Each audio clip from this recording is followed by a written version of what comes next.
So, Bitcoin has a very dramatic week last week as we see this very long tail wick.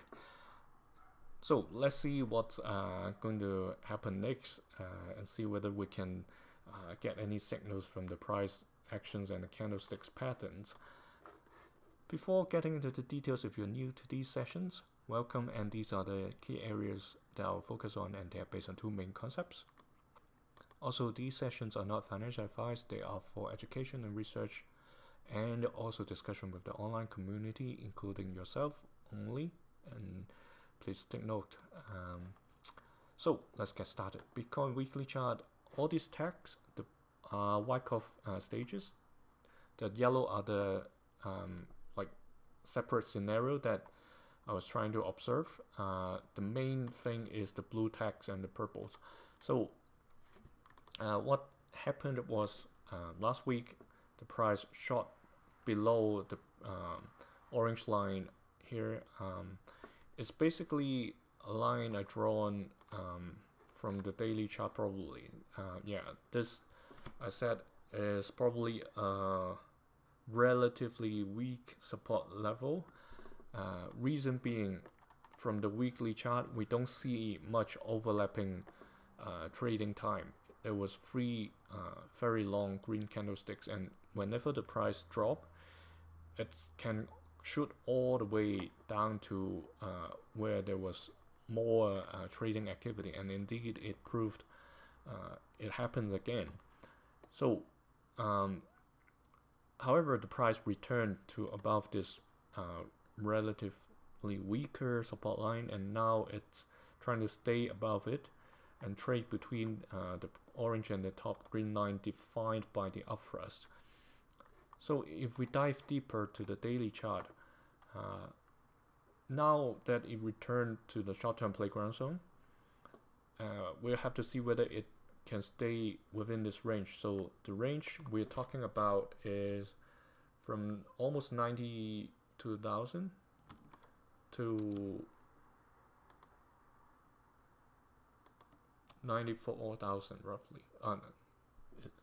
Yeah, so not 94,000, it's like 100,000 roughly, but it's around 10% range. So it's pretty narrow range compared to what we had like a few days back.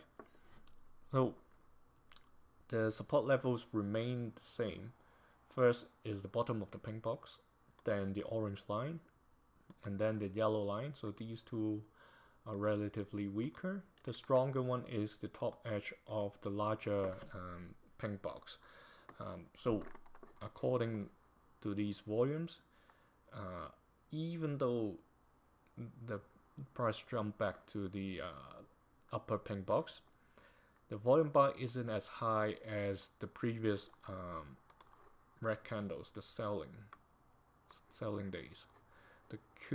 Well, just by comparing single volume bar, it's already lower.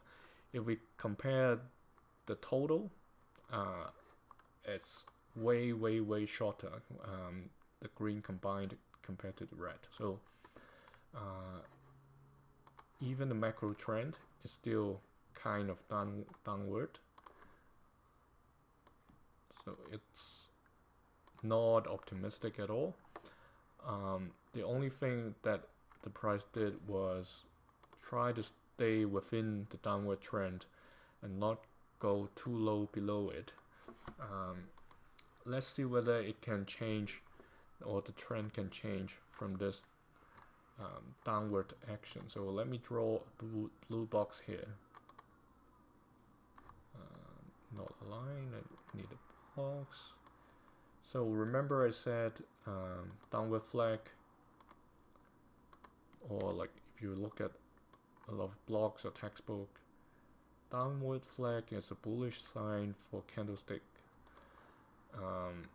However, it may go very deep and then a little bit of bounce, that's also called bullish, but we may never know when that's going to happen. However, we know roughly when the price is going to hit the boundaries of the boxes. So that's why I combined the playground zone analysis together with Wyckoff to look at these price chart with you together.